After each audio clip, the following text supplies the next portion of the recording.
G Subraya Bhat ಬಕ್ಕಳ. ಅನಿವಾಸಿ ಉದ್ಯಮಿ ಕಲಾ ಪೋಷಕ ಶ್ರೀ ಜೋಸೆಫ್ ಮತಾಯಸ್ ದುಬಾಯ್ ಇವರು ನೀಡುವಂಥ ದತ್ತಿ ಪ್ರಶಸ್ತಿ. ಮುಂದಕ್ಕೆ ಶ್ರೀಯುತ ಇಬ್ರಾಹಿಂ ಅಡ್ಕಸ್ಥಳ. ಉತ್ತರ ಕನ್ನಡ ಜಿಲ್ಲೆಯ ಶಿರಸಿ ಬಕ್ಕಳ ನಿವಾಸಿಯಾಗಿರುವ ಜಿ ಸುಬ್ರಾಯ ಭಟ್ ಅವರು ಉಳುಮೆ ಸಾಹಿತ್ಯ ಪತ್ರಿಕೆ, ಜನಮಾಧ್ಯಮ ದಿನಪತ್ರಿಕೆ, ಉದ್ಯಮದರ್ಶಿ ಮಾಸಪತ್ರಿಕೆಗಳಲ್ಲಿ ಉಪಸಂಪಾದಕ, ಸಂಪಾದಕ, ಪ್ರಕಾಶಕ, ಮುದ್ರಕರಾಗಿ ದಶಕಗಳ ಕಾಲ ಸೇವೆ ಸಲ್ಲಿಸಿದವರು.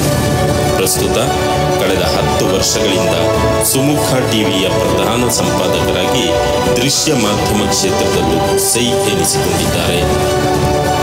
ಕರ್ನಾಟಕ ಸರ್ಕಾರದ ಕರ್ನಾಟಕ ಮಾಧ್ಯಮ ಅಕಾಡೆಮಿಯ ನಿಕಟಪೂರ್ವ ಸದಸ್ಯರಾಗಿರುವ ಇವರು ಉತ್ತರ ಕನ್ನಡ ಜಿಲ್ಲಾ ಕಾರ್ಯನಿರತ ಪತ್ರಕರ್ತರ ಸಂಘ, ಶಿರಸಿ ತಾಲೂಕು ಕನ್ನಡ ಸಾಹಿತ್ಯ ಪರಿಷತ್ತು, ಜಿಲ್ಲಾ ಚುಟುಕು ಸಾಹಿತ್ಯ ಪರಿಷತ್ತುಗಳ ಅಧ್ಯಕ್ಷರು. ಹಲವಾರು ಕೃತಿಗಳನ್ನು ರಚಿಸಿರುವ ಇವರು ಕನ್ನಡ ಸಾಹಿತ್ಯದಲ್ಲಿ ಪ್ರಪ್ರಥಮ ಗಜಲ್ ಸಂಕಲನ ಹೊರತಂದಿರುವ ಕೀರ್ತಿಗೆ ಪಾತ್ರರು. ನೂರಾರು ಕಡೆ ಪ್ರಶಸ್ತಿ, ಪುರಸ್ಕಾರ, ಸನ್ಮಾನಕ್ಕೆ ಅರ್ಹರಾಗಿದ್ದಾರೆ. ಇದೀಗ ಅನಿವಾಸಿ ಉದ್ಯಮಿ ಕಲಾ ಪೋಷಕ ಶ್ರೀ ಜೋಸೆಫ್ ಮತಿಯಾಸ್ ದುಬೈ ಅವರು ನೀಡುವ ದತ್ತಿನಿಧಿ ಪ್ರಶಸ್ತಿ ಇದು ನಿಮಗಾಗಿ.